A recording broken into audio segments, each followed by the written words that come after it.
Good afternoon, good evening, and good morning. Thank you everyone for joining our session. Our session is on data economy and public interest. My name is Desiree Milošević, and I'm going to be a co-discussant or a moderator of a panel that has some esteemed thinkers and practitioners in the industry. And one of the things that we'll try to discuss in this session is really how can we come up with some new initiatives to look at some of the imbalances in market economy and digital economy that currently is perceived by many internet users. We have also received apologies from Nevena Ružić, who had hospital emergency, and we hope that Milica Jovanović, a journalist, will join us as soon as she is able to come here. So before we start, a couple of housekeeping rules. We have some panelists online, and a big shout out to Jelena Ćosić, who agreed to be our online moderator. Thank you, Jelena. Please feel free to interrupt us.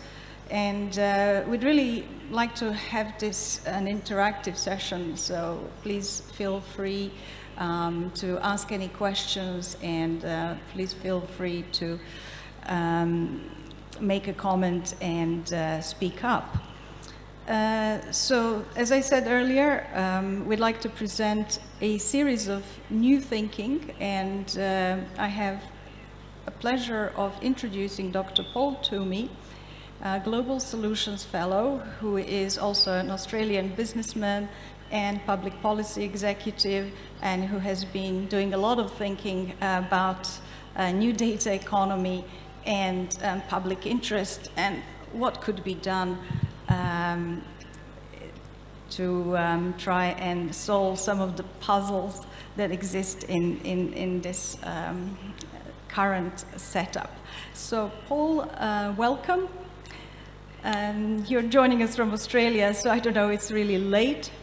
Welcome to our session, and I am aware that you have a set of slides, so please start sharing your screen with us. Thank you. Thank you, Desiree. It's lovely to be with you. I must admit I prefer to be in Serbia than sitting here at whatever time of the night it is. Let me share a screen and try to make the online experience a bit more focused. And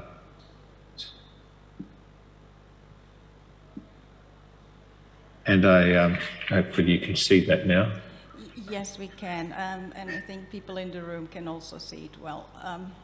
So Good. Please go ahead. Thank you.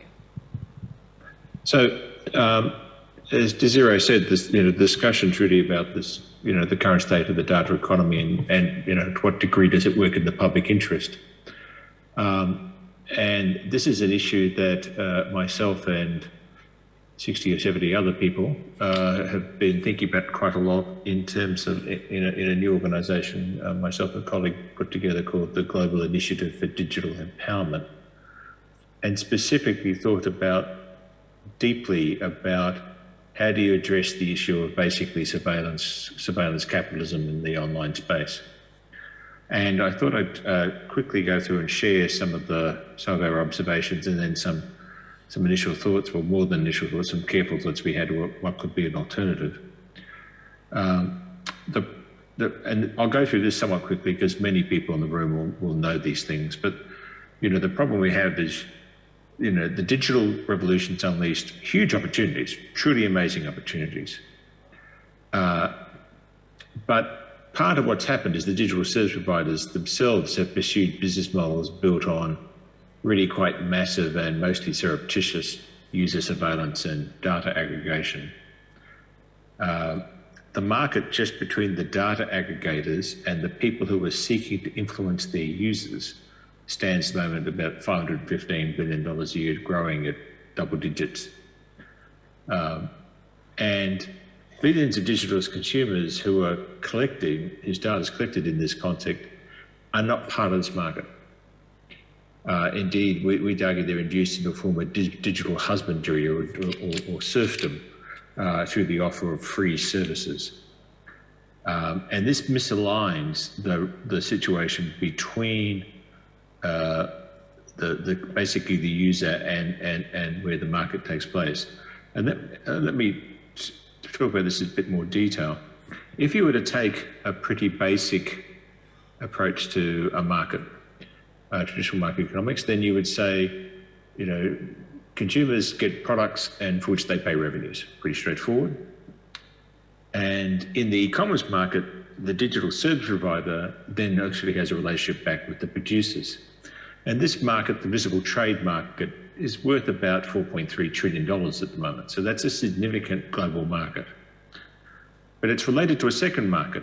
And that second market is what we would call this problem digital data barter, in that the digital service provider also, by offering so-called free services, is essentially gathering personal information and is also peddling or pushing a degree of influence, trying to influence the end user, influence the consumer.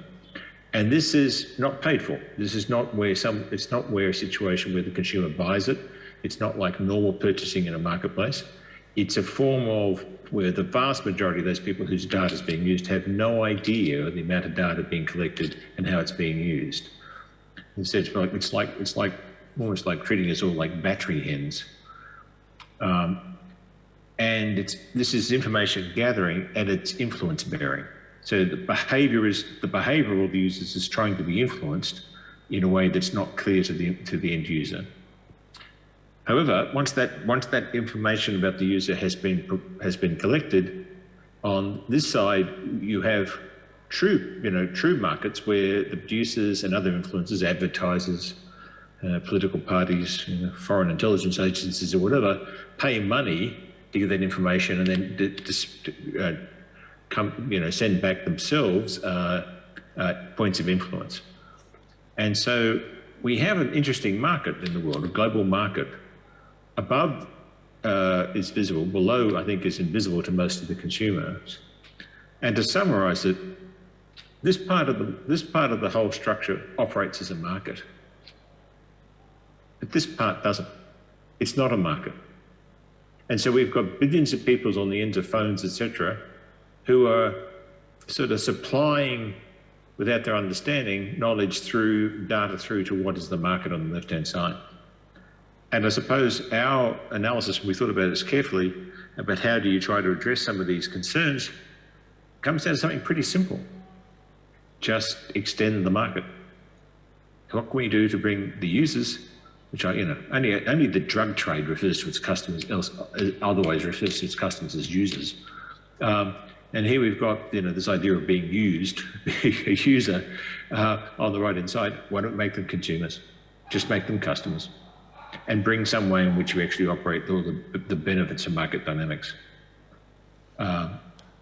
Because what we have now is the interests of the influencers are not aligned with the interests of the consumers. And just to give a small example, it is in the interests of the influencers to ensure that there's as much conflict as possible on online websites, on social media, etc., because that generates click-throughs, it generates activity, it generates eyeballs. It's not necessarily in the interest of the users, of the consumers, that they're being in conflict with people all the time. Indeed, most people probably prefer not to be in conflict with people all the time. But the algorithms are not written in the interests of the so-called consumer, they're written in the interests of the influence bearers, because that's where the money comes from at the moment. And therefore, economic prosperity is decoupled from social prosperity. And there are many problems about this, and I will, for the purpose of timeliness, just put them up easily on a screen, because many people who will recognize these. First point, our economic market system is at risk because it's not operating properly. Secondly, it exploits individuals' vulnerability to economic, political, and social manipulation, and we all know illustrations and examples of this. Fundamental human rights are threatened, and we've seen that in some aspects around the impact it's had on democracy, and the cohesion of our societies are being degraded. And one's only got to point at the United States to see an excellent example of how this these technologies are, the way this present marketplace or non-marketplace contributes to that. It exposes people to cybersecurity threats. It does not ensure personal data authenticity for businesses. Exposes users to far-range manipulation of attention, thought, feeling and behaviour, and erodes appreciation for objective notions of truth. And in many respects also weakens health. So to come to the title of this session, is this addressing public interests? Well, here's in many cases where it's actually specifically weakening and arguing against the public interest. So we thought very heavily about the way forward, and particularly, how could you introduce the market? And probably the key thing is to give users control of their data, both individually and also allow them to do so collectively. And I'll make the point here, the key thing we focus here is on giving users control over access and use of their data. We're not necessarily arguing for ownership of data. We think that's a completely separate concept and probably not a debate that we need to have. We think it's really about the issue of control of access and control of use. So a new model could work like this. Give citizens control over who has access to the personally identified information data they create. Let the citizens set the terms under which their information can be used. And more importantly, as well, not only that they have to do that, but also put an obligation on them to ensure that their data is accurate, even verified by trusted third parties. Entities which want to use the personal data must access it only from a consumer-controlled data repository under agreed terms. And the citizens here could actually ensure their interests are represented by expert representatives. Let me take a couple of these points in forward. One of the things, how do you introduce a new system when there's avatars of, there's many avatars of Paul Twomey out there? We've thought a lot about the rules in Europe around checking into hotels. So if you check into a hotel, you have to show your digital ID, you have to show your ID or a passport. It doesn't matter that Marriott knows all this information about me anyway. I still have to show my passport. That's the authoritative source from which that data has to be taken. So we're arguing the same basic concept. At some stage, interaction with the company, the authoritative source for the data about you is a place you control and you agree to have access. Even though there's thousands of avatars of you out there, it doesn't matter. The legal requirement be that that's the source. Even that we did some digital signature confirming that transaction has taken place. The second part is skills follow markets. And where there's a market on the left-hand side of that diagram we've talked about, there's tremendous skills understanding the value of the data. On the other side with the consumer, there's none because people have got no understanding of what goes on. So we would argue that the citizens will need to be represented by experts. They'll need to have brokers. They'll need to be intermediaries. And with those intermediaries will also come skills. And in situations where it's not information created by the consumer, but rather it's inferred, we would say that the present duty of care that applies in the offline world, let me give you an example, a religious minister in a congregation, a doctor or patient, psychiatrist patient, civil servant to a citizen. Nearly every country in the world has a set of rules for those relationships, which basically says that data that's collected can only be used in the best interest of the data subject. So our argument is, if that works in the offline world, why not apply it to the online world? If you've got an asymmetric set of data about an individual from which you can infer information, then you should have the same sort of responsibilities as the offline person has. And then also we would argue strongly, and the European Union is already moving this way, to establish legal structures to support the establishment of data commons where citizens' communities with common interests can pool personal data. This is a very quick summation of a much longer report. And if you want to learn more, that's the website. And you could read the report. We'd love to get your feedback and thoughts about it and your criticisms. If you've got all the things you think are wrong with it, that's what we really want to hear. So, thank you. Thank you very much, Paul. So this is a really important initiative to try and work on these imbalances you have just described, and to give control of data back to the users.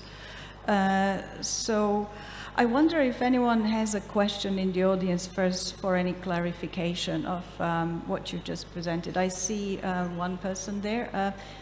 Since there isn't a rowing mic, why don't you just take this? Oh yeah, there is one. Thank you. Thank you. Thank you very much for your talk. It was very, very interesting. If I may ask you to go back to the presentation again, if it is okay. I believe that was one of those tree diagrams.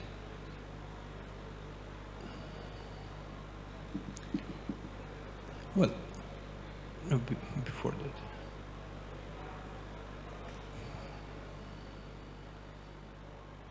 There were a couple of three diagrams. Yeah. I believe the last one. Right. Here, this is the one. Right. This is always the diagram people want to talk about. Yeah. So can you also introduce your name and? Oh, of course. So my name is Jan Krasny, Technical University Berlin. So when you say that this part, the root part, does not operate as a market. And when it comes to personal information, right? This invisible trade. Now, all these data are pulled from the users, but there is no one guarantees that these data are actually true, right? So we can use many users use random names that they just make up, right? So this trade is basically trade with unconfirmed personal information, right? What I'm wondering, what I'm wondering is, if your concepts would become, if we would accept your concept, would it also mean that we would have to use, we would somehow be obliged to use our real data? Does it imply it? Yeah. It's a very good question, and the related question is also, are we centralizing a lot of data? My first observation on your first point is, if you were to look at there's actually very good research on this. If you were to look at the points of data that Amazon, Google, Facebook, and importantly Apple collect off the usage of if you're using an iPhone, it's about 450 data points, of which your name is one.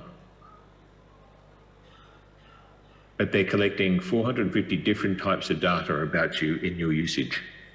And when you say some of it is, I could have a false identity, I could have a false name. I might have a false name in an email. I tend not to have a false name when I've got the contract to get the phone, because I've had to use my credit card to buy the phone and set the account up.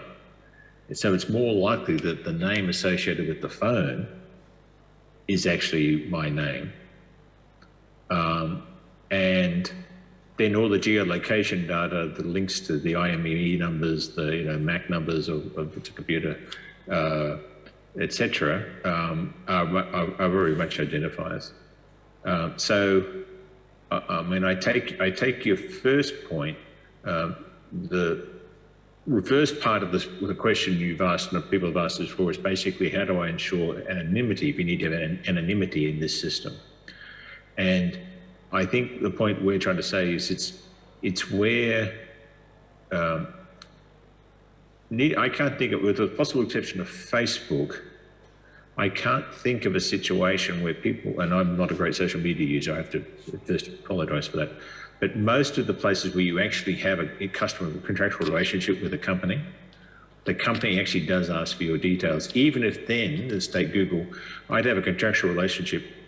I can set up email addresses and all sorts of names, but the contractual relationship with the company still remains linked to the name normally associated with the credit card. And we are trying to think through how to,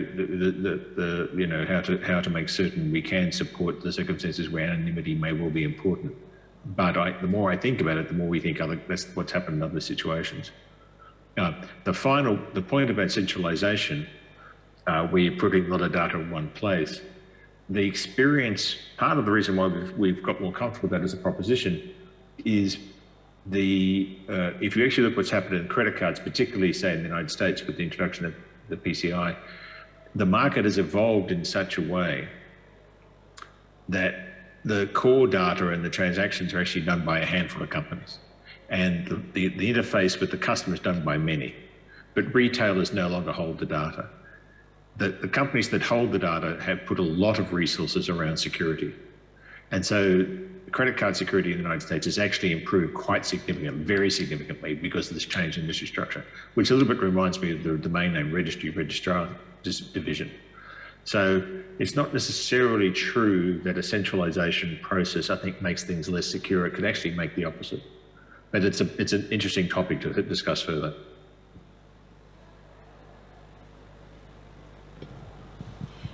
Thank you, Paul, for explaining that. I can hear some nodding, and that Jan is happy with the answer. Are there any more questions in the audience? There's one at the front. Thank you. Hi, my name is Danko Jevtovic. I'm in the domain name industry. So I like the slide, of course, and I very much like how you shown this non-market relations between the entities that collect data and the customers. But I'm kind of questioning your market side, how to create a market side on that by giving to the end users the power to control their own data. I'm questioning their motivation. So currently, most of the users are giving away their personal data to get some free services like Gmail or whatever. And there is some rationality in their approach.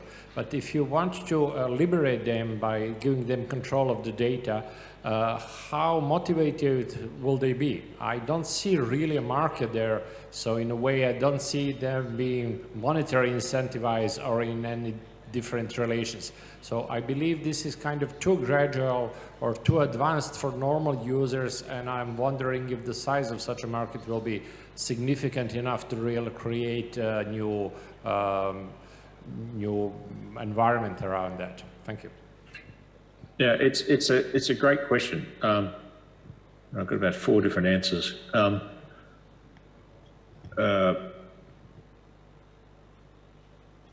First of all, one of the problems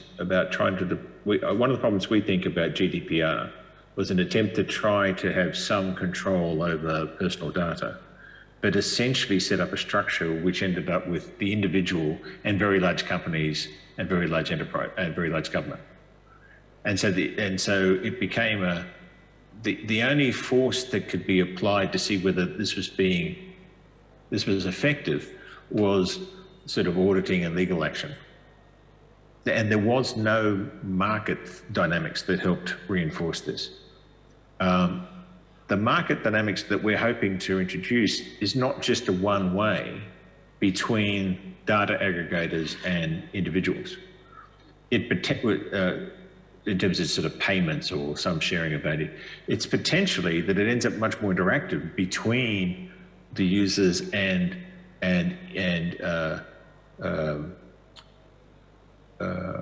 innovation by existing companies or new companies, where they would be asking, would there be some way of approaching back to consumers saying, would you be willing to share information on the following things in the following circumstances, or we have a need for the following thing, would you be interested? And I suppose the example that's clear in my mind, and I don't expect this to be common to everybody else, but if I can explain it from my own home country, we have we introduced 25 years ago a form of retirement income which we call superannuation, where each person has to be paid the superannuation by their employer, and that person is responsible for managing their own superannuation. So it's not like you have these huge pension funds or the government pension fund.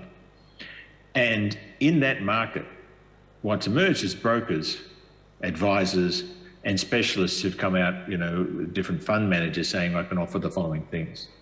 What evolves in the market eventually is you have a conversation with your broker, your advisor, your representative, and you don't spend all your time figuring out what stocks you want to invest in. They just talk to you about some pretty simple things. Do you want to have growth? Do you want to protect income?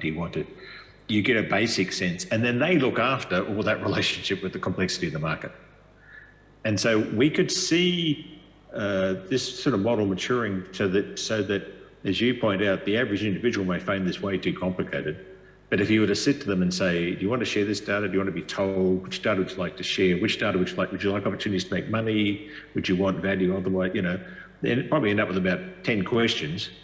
And the broker and matter some form of smart contracts or smart, I don't like using the word smart contracts because I'm not sure that blockchain smart contracts are actually smart.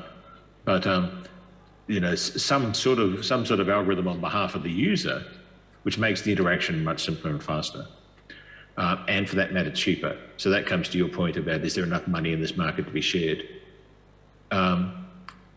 If I can, this is where one of my key colleagues, Dennis Snower, who's a sort of leading economist in Germany, makes the point of saying, to a degree online, we're very similar to the Industrial Revolution in about 1830, maybe 1820. We've got people coming in, we've got people being, early stages of people being able to sell their own labour, but we haven't yet unleashed the capacity for the people whose labour is available to sort of be able to get greater skills and to market themselves. And what happened in the Industrial Revolution over the next 60, 70, 80 years was an enormous creation of innovation and value once that dynamic was started. So we have a suspicion that actually the same thing would happen here, that the value of this could get actually much bigger and clearer when you allow more innovation, and there's more freedom of movement and across that process than personally. At the moment, if you think about it, we've got a series of there's a lot of companies involved in this, but at the heart of it, there's a series of a handful of monopolists who are taking all the rent. That can't be the most efficient or innovative marketplace. Thank you, Paul. I hear nodding, so you have answered the question. Are there any more questions online? Jelena, could you tell us if there's anyone online? No questions. No questions online, thank you. And seeing, I think, none in the audience, and that we're getting closer to our end of the session, I certainly have a question, and that is, if I may sum up what you're saying, Paul, is that we will see these kind of direct relationship between the users and their data develop in a very fast manner, because the history repeats itself. So we feel we're at the beginning where the industrial market kicked off, and people recognize the value of their data. But in order to really get some traction and to get some things going, I wonder, do you think, in addition to this business organizational idea, there's certainly some technology that is helping also users leak out less of private data? Do you see we need some kind of a regulation? What would be a supportive element of this overall protection of users and creating really useful pools of individual data, like data commons, that other organization, businesses can use? Yeah, that's a great question. And I think, as you see in you probably didn't notice in the opening page of my presentation, we talk about creating humane markets. So this is not necessarily a market a la, John Locke in 1740 or something. But what the role for government in this space, the role for public authorities, because in the European Union it could well be the Commission, is, I think, is to help create the market and help put the guiding principles in the market, rather than necessarily trying to determine the outcomes, which is the present regime is a regime that comes out of consumer protection, and to a degree privacy is a subset of consumer protection law. And I'm not saying there's not a role for consumer protection law, of course there is, but to think that the only way in which you can solve this issue that just gets bigger and bigger every year is by every 5 or 6 years governments or the commission or somebody thinking we need to update our consumer protection laws, just fails to unleash the innovation that will take place if you said, look, let's just use market forces and see what proportion of these issues. The trouble with the consumer protection thing is it says, you know, and still true for the British, even though they're outside of the union, they're going to de facto follow these rules. So 500 million people all work as one thing. It's like, well, they've got lots of interests, and let that come through.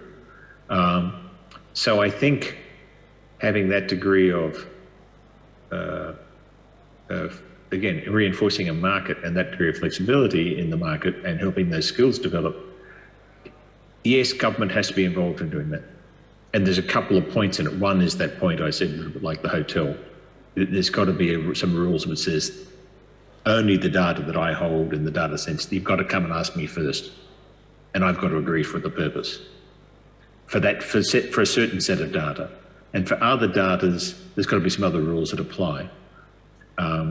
But then, and that I'm allowed to have freedom of association. I'm allowed to have associations or others that represent me. I'm allowed to be represented in this arena. They're probably the two key legal requirements. And then the other thing we've been arguing for is this stuff should be audited. Just add this to the audit rules, especially for the large corporates. So that when, you know, some auditors are going through, one of the things they check is they're using the data from the right place. Thank you, Paul, for explaining that. I see that we have one question online. Would the participant Anna Maria like to ask the question herself? Yes, I can do that. Thank you. So I just have one question that is regarding the differences in the control. For example, I think that medical data should have like more restrictions comparing to maybe data that we get on ads that pop up based on the thing we shop online, or would there be any differences regarding that, basically? Yes, I mean, that's a good question, Anna. We've proposed sort of 3 types of data about you as a person. One is what we've called official data, and we're really struggling to get the right word for that. So anybody who's got proposals to change that phrase, please let us know. But it's the sort of things that you normally do when you set up a company, interaction with a company, or it really identifies your name and address. You know, maybe it's your banking details, maybe it's your biometrics, it's your really stuff that really does identify you. That's the stuff that you ought to control, and you'd ought to say yes, you can have access to or not. The second lot is the data which you actually create and put up. And the classic one would be photos and other things. We call that sort of privy data. And we think you should be able to negotiate the terms of that. At the moment, it's a take it or leave it approach, and maybe you should have more chance to negotiate the terms. And then this other form of data we've talked about, which is data that you can be inferred. And this is huge. This is the Internet of Things. This is all of the massive power, the computing power of big platforms and others who infer lots of data about you from things that they watch you doing online collected. And in that situation, it's really hard, I think, for you to know that's happening or to say yes or no. But there should be this test, which is, are you creating this in my interests, or are you doing it in somebody else's interest altogether? And that's the sort of key test. When it comes to medical data, there's existing rules around that. We wouldn't want to necessarily see those changed, except we would want to see, the third thing we argued for was, and the Data Governance Act actually has put into it in the European Union, rules for the establishment of the data commons, which would allow people to share medical data, for instance, if they wish to pool medical data or for other purposes. And again, I think where people feel like I've got a representative on my behalf and I know the interest in which is being done with, they're more likely to want to share that. But you're quite right. There's a big difference between, you know, my blood type and somebody inferring that I like, you know, fuzzy cats on Saturday nights when I'm watching YouTube. Thank you for that question and the answer. So we would like to really get closer to the end of this panel, and we'd really like to thank Paul for staying up late and presenting to us and speaking at our first Serbian IGF. This is a very important topic because we know still it holds data is the new oil, and anything that we can do to give internet users more control about these invisible transactions is the progress. It sounds like progress in the right direction.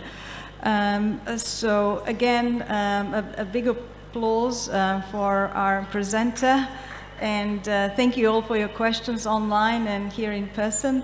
And we hope to continue the conversation on the net, and please have a look at theguy.org for more information about this initiative.